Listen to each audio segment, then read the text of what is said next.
Work out your own salvation, said Gautama. How? It is immaterial. All paths belong to the unreal world of duality. What is true is your own nature, as vast and boundless as the sky beyond. Seek only that.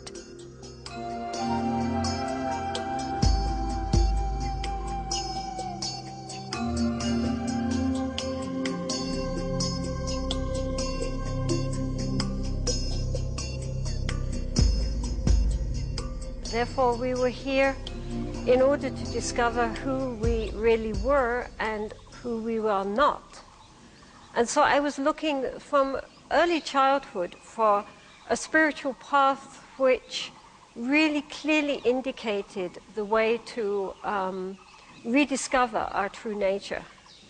Then when I was about 18, I read a book on Buddhism, and immediately it seemed to me that this is what I had always believed, and that it indicated a path which was totally complete and clear and very wonderful.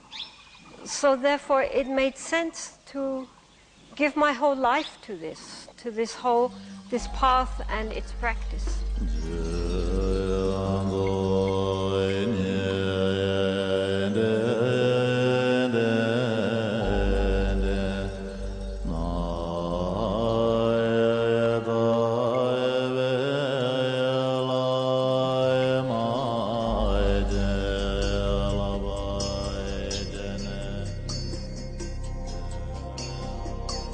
Amidst the great open spaces of the mountain desert, in the rarefied air of a land seldom below 12,000 feet, in silences where humans are scarce, where thoughts run like the rivers, deep and within, where everything leads to the practice of manifold ways to still the mind. The Tibetans, intrepid voyagers of the mind, developed Vajrayana, the diamond path. And like the multifaceted diamond, it cuts through the veils that obscure our understanding of our true nature.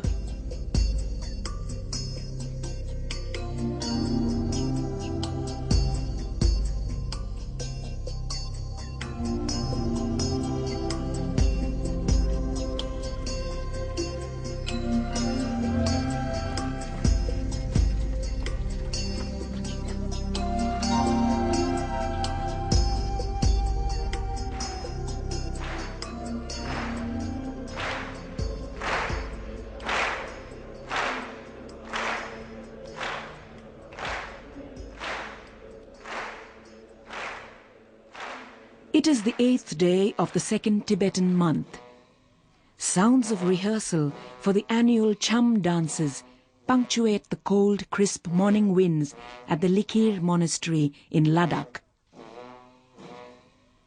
The monastery is a dynamic conception. Its functions twofold: development of the individual mind and the spread of the Dharma. Behind the facade of a dignified, slow-moving rhythm of life lies a strenuous intensity of purpose. To train the mind to know itself, to recognize its obscurations, to still the mind and begin the arduous process of climbing back to the source of everything.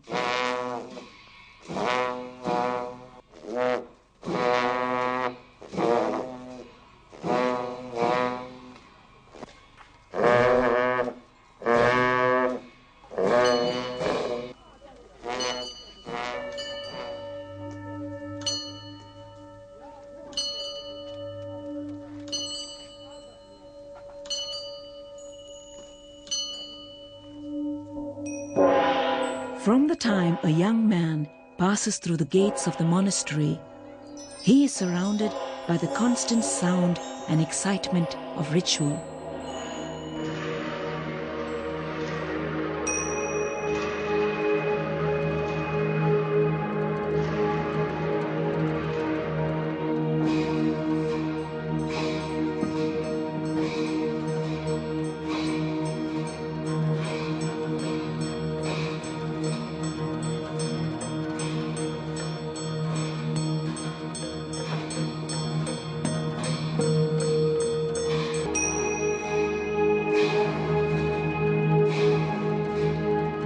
Visions, invocations, masks of ancient magicians rise. Symbols of the psychic forces and energies the spiritual aspirant must recognize and overcome on his journey to becoming whole.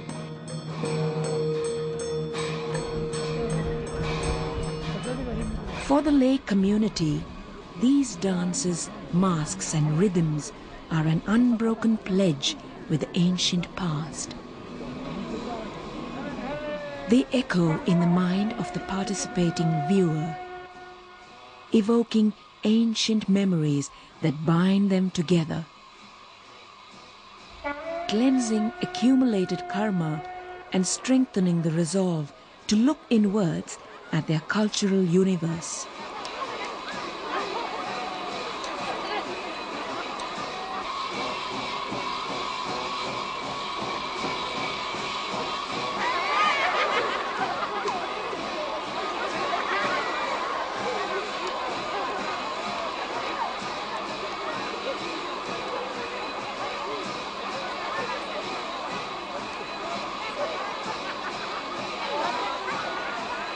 The basic steps, motions and movements of the Tibetan sacred dance, Garcham, are based on early Indian Buddhist texts.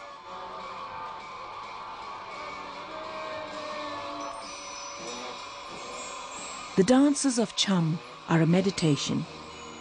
Each step, each gesture, each turn, connecting to create the circle of becoming in the mind. The masks of Cham usually represent the Dharmapalas, guardians of the faith, protective deities that aid in the meditative process. Some are representations of poised Buddha minds. Outward the dance, and within the inner sphere of the dancer's mind, the deity.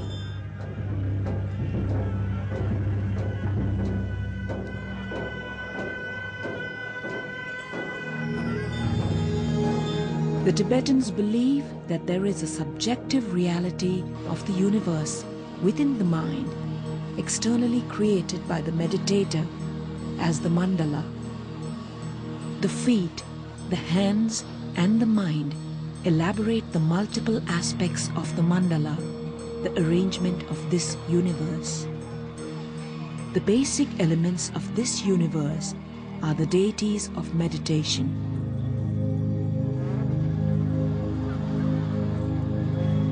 The skeletons are a stark reminder of the ephemeral nature of life and attachments, symbolizing the departure of the flesh of ignorance and the blood of attachment. The skeleton represents the fact that death alone is real.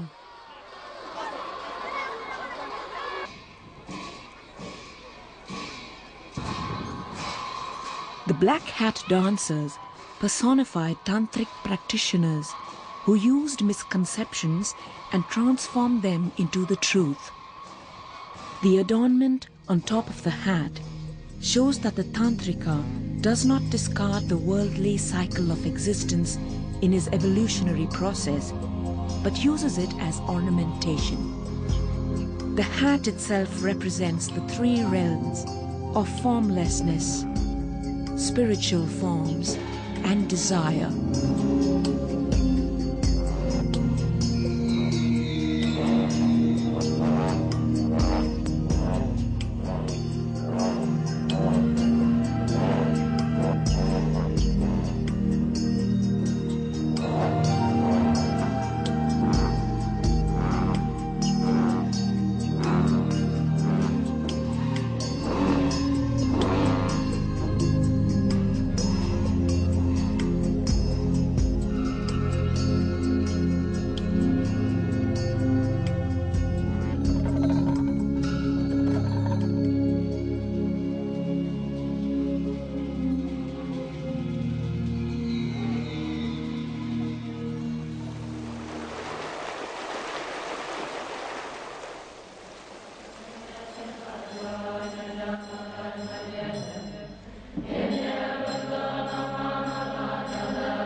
The process of ritual is the preparation of the mold in which the mind is cast to receive and aspire to the ideal state of consciousness. The ultimate objective of all ritual is achieved by the transformation of the worshipper into the worshipped. The ritual is a healing process, building from the ground good tendencies, good karma, from which the mind can grow and evolve to higher levels of understanding. And then when the ground is nicely prepared, then one can plant one seed. And if one plants one seed and one keeps it constantly watered with practice, regular practice, and the sunshine of the Guru's blessings rain down on it, then it will grow. How could it not grow? But first we have to prepare the ground. We have to prepare our mind. All those actions motivated by our ego, filled with greed and anger and basic ignorance, all those actions of body, speech and mind, they create a kind of covering. And so we do purificatory practices. And then at the same time, we haven't made perhaps enough good karma, so to speak. So that when we try to practice, there are always obstacles, there are always problems. We get sleepy, or there's too much noise, or we don't get our visa, or there's something. There's obstacles to the practice, and that's because we haven't made enough good karma. So therefore, they also have practices for generating quickly lots of positive energy. So then cleaning away the negative energy, creating lots and lots of positive energy, and then invoking the blessings of the Guru and the lineage and all the Buddhas and Bodhisattvas, and through prostrations, opening up and surrendering to higher spiritual realities. In this way, we prepare the ground.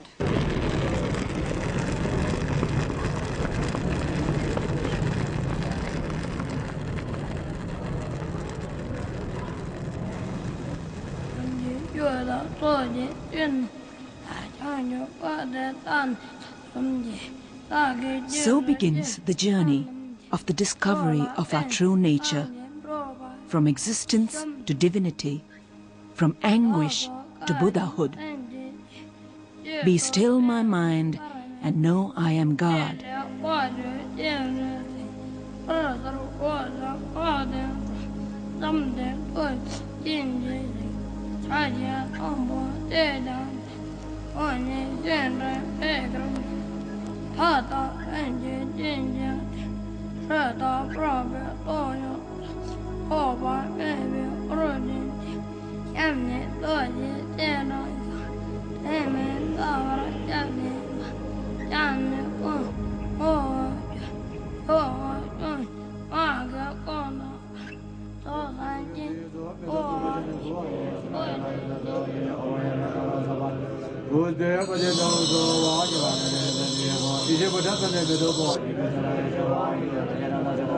The attributes of the deity are revealed in its mantra.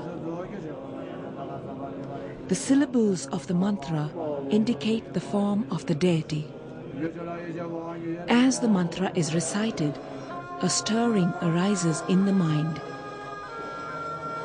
An expression on the material plane of the subtle sound of the first creative vibration. The power of this primal vibration is the potential of all manifestation. It can be used on the material plane to transform the qualities of manifested matter. It is a blessing, potent and real.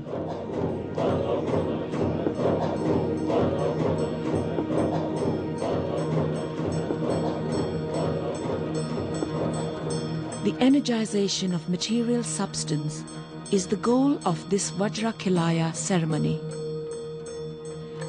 The transferring of the positive energies of good intent to medicinal substances. It is believed that with this transference, the medicine will work more effectively. These energized substances are used by great masters as blessings to their disciples. The Tibetans believe that these energized medicines act on the subtle planes in which we all exist, but do not ordinarily have access to. The wrathful force of Vajrakila or Dorje Purba brings protection and energetic removal of obstacles to the ideal mind through pacification, enrichment, and subjugation.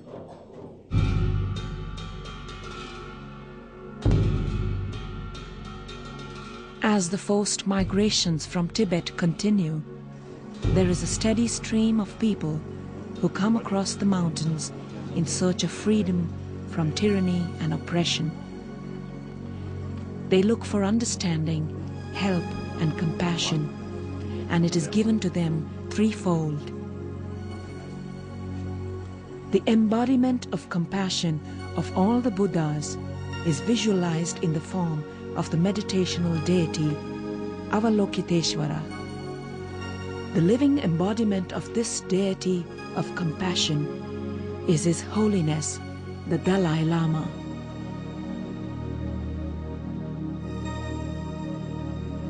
This high ritual pays homage to the 60 years of leadership provided by the 14th Dalai Lama. It is a reenactment of the original enthronement ceremony in 1940 in Lhasa of the then boy Dalai Lama, the temporal head of Tibet and spiritual leader to all followers of Vajrayana Buddhism. The Dalai Lama represents the highest achievable qualities in human form.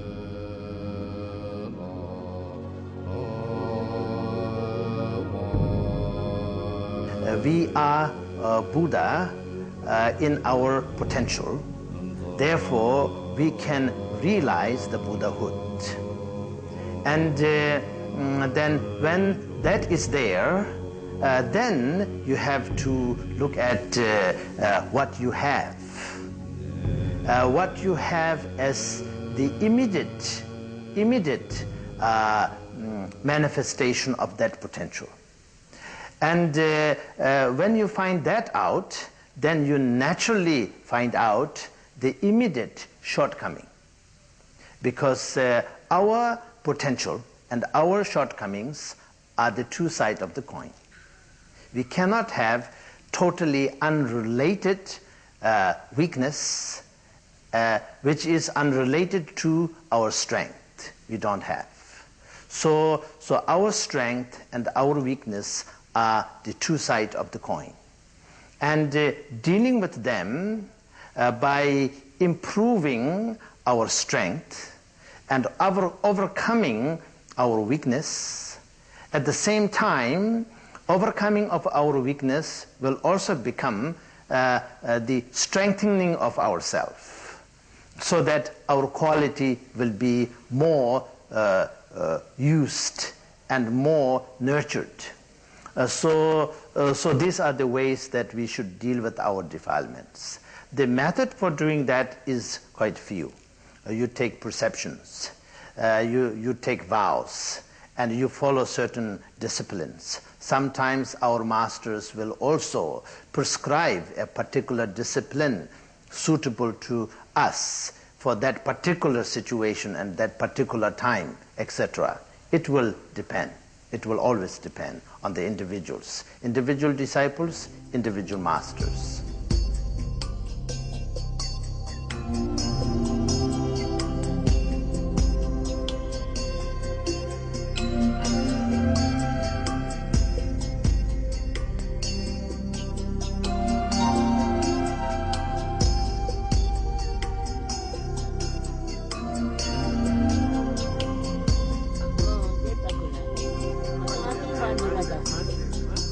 So, every monk learns that the way is hard. Each rung of the ladder to enlightenment must be climbed with diligence. Each step is a world within itself. Every day itself a ritual. Simple acts like serving and drinking tea are elaborated in subtle ritualistic form, constantly reminding the monk of the purpose of his life.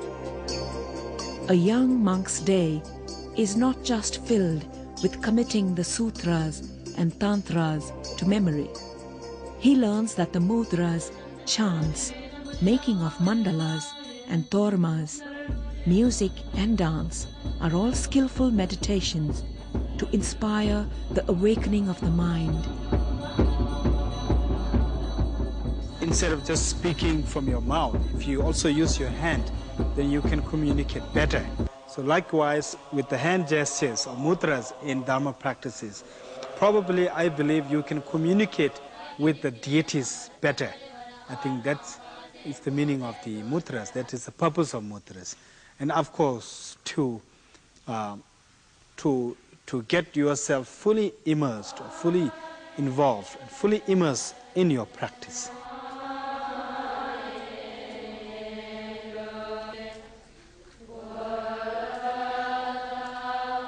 Namgazek means the treasury of sky, or sky treasure mantra, which is known as Name Sawadada Gadabayu Bishumugibe Sawadega Ingade Sabarana Imangagana Kam Soha, like that. So this is.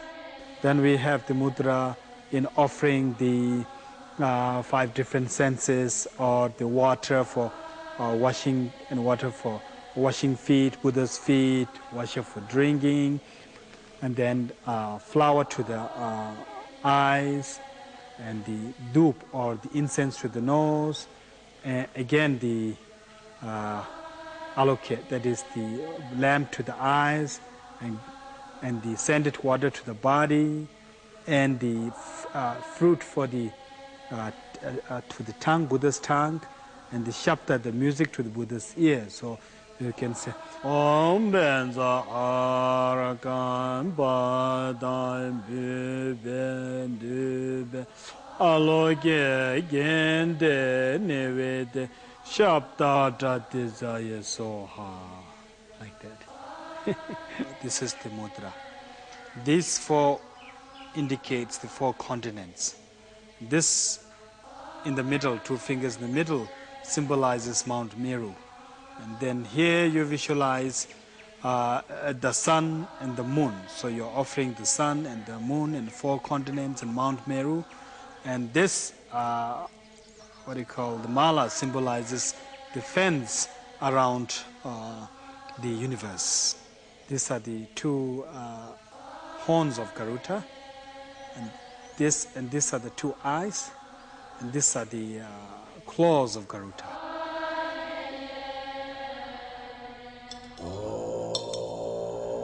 Long gone are the days of the magical intervention of the great tantric Padmasambhava and the monastic knowledge of the abbot Shantarakshita. Tibet was never Shangri-La, but it was a land blessed with the mantra Om Mani Padme Hum, the jewel in the lotus. It was a land of unprecedented opportunity to explore the human mind and the concept of enlightenment. A land in search of evolutionary perfection. The jewel is now in exile. Memories of the old country are strong in Tibetan minds. And the hope still beats that one day they will go back to their land, blessed by the Buddhas. This hope finds expression in everything they do. In this unique art of the Bata sculpture, seen nowhere else in the world, linger memories of the Potala Palace, the original home of the Dalai Lama.